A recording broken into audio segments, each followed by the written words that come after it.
Optimus sent this distress message. Calling all Autobots. We are under targeted attack. Cease all contact with humans.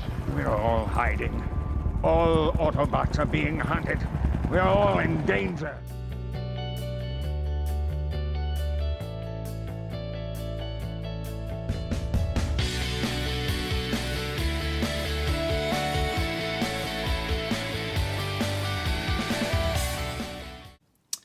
Hey, what's happening, my fellow geeks on the internet? I'm TGun coming at you with another video. This time I've got another custom Transformers figure. This time I've got a custom Ratchet based off how he appeared in Age of Extinction in that one scene that he was in. Now, before I go into this figure, I do want to say this is actually what I did have for my Dark of the Moon Ratchet. It was my second Transformers custom. After looking back at it, I just thought I could do better. You know, I wasn't 100% happy with the white paint, and I just really want to, do a version 2, as I feel like I could do a much better job. And I've been talking to a friend of mine, Jared, otherwise known as the Aussie Web Slinger, on his cosplay Instagram account, and JS Studios, I believe, on which is his Transformers account. I said to him I wanted to do an Age of Extinction Ratchet, and then do a version 2 of the Dark of the Moon Ratchet, and then do the movie 1 and 2 Ratchet as well.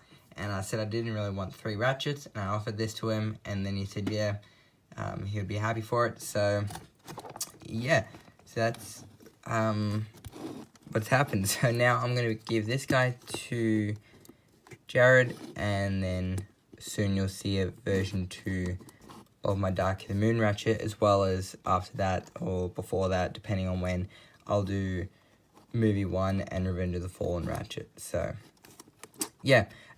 What you see here is basically what it's getting, and then he's also going to be getting this bag just to cut off bits and pieces as he is, just so he can display it with like all the pieces blown off him. So, yeah, if you do remember in the Age of Extinction film, he was only in one scene, and that was basically when he was getting attacked by Cemetery Wind and Lockdown, and so that's basically him here. So, yeah, if we zoom in on the face, you can see that I've cut off this side of the mouth side, so basically it's this exact same face. The original paint job's still there. You can see a lot of like black weathering, simply because, there was explosions and it was getting shot at, and it was very damaged, and this would have been like all the blast points from like all the explosions that went on. So up here I've just cut this back and painted it in a metallic grey just to show like the robotic parts going through, and then I also cut off, that kind of part of the mouth there on this side, as that did fall off when it was lying on the ground when Lockdown walked up to him. So I do want to make that accurate.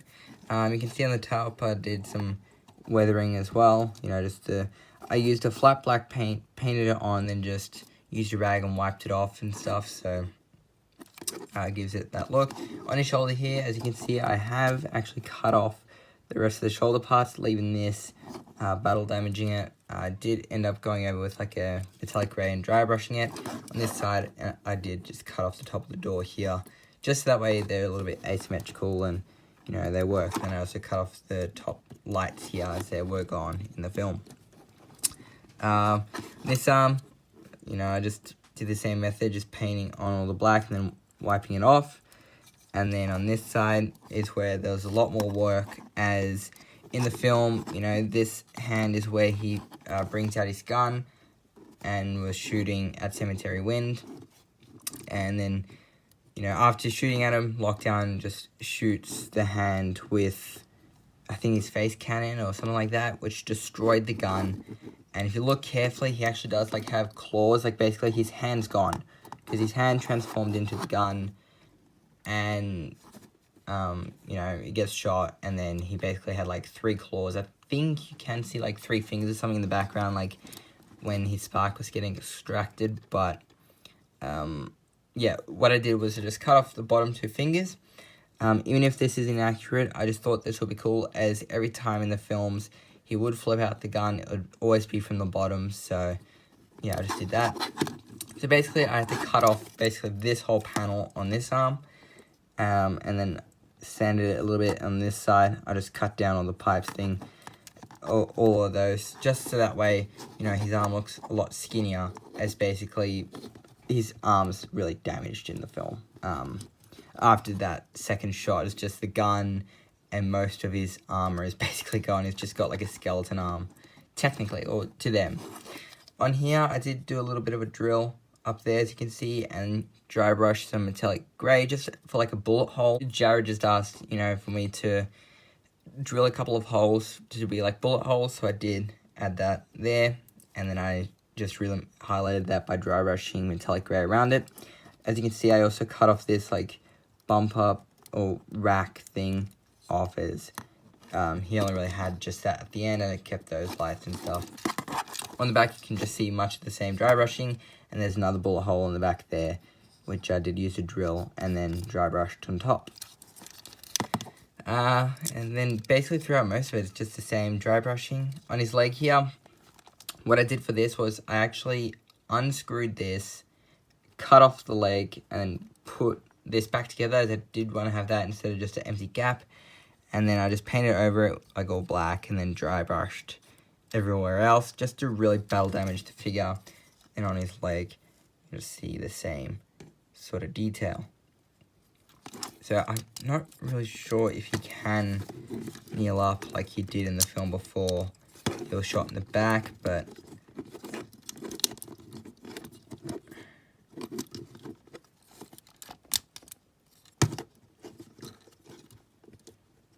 no, you can't really.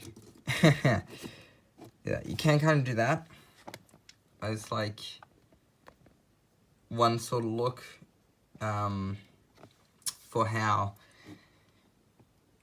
you know, when he was talking to Cemetery Wind, he was kind of balancing on one leg and stuff, so you can kind of do this as a displacement option. Otherwise, just having him lie/sit down to recreate lockdown, you know, extracting the spark, so like that kind of. But yeah, I don't have a lockdown, so I can't really display this figure with him, unfortunately, but I think Jared will be getting a lockdown soon to go with this figure, so yeah.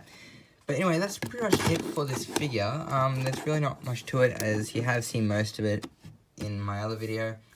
So yeah, thank you guys for watching this video. Let me know what you think of this down in the comments below. Let me know what you think of this figure. I will be doing my version 2 of the Custom Dotm Ratchet, as well as doing the 2007 / Revenge of the Fallen Ratchet, as you know, Ratchet was one of my favorite characters. I loved him in the first 3 Bay films. It, you know, it was sad seeing him die in Age of Extinction. You know, seeing like Ironhide and Ratchet die were just sad to me. I really hated seeing that when I first saw them. So, yeah. Just getting rid of that. But yeah, so again, let me know what you think in the comments below. And I do hope that Jared enjoys displaying this in his collection of Transformers figures. Make sure you go check out his Aussie Web Slingers cosplay account on Instagram down in the description below. There will be a link, as well as his other Transformers account, which there will also be a link. So I think it's JS Studios or JSTF Studios. I do apologize. I will have, you know, put the name on at the bottom of the screen and stuff. But yeah, I'll give you one quick 360, and then I will let you guys go. So yeah, you can just see this guy is just wrecked. So yeah. Alright. Oh, please sit like that. Alright guys, thanks for watching, and I'll see you guys next time. Bye.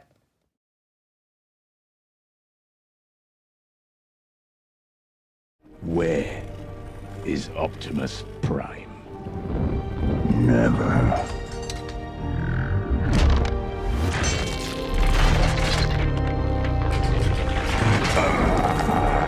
Never is here.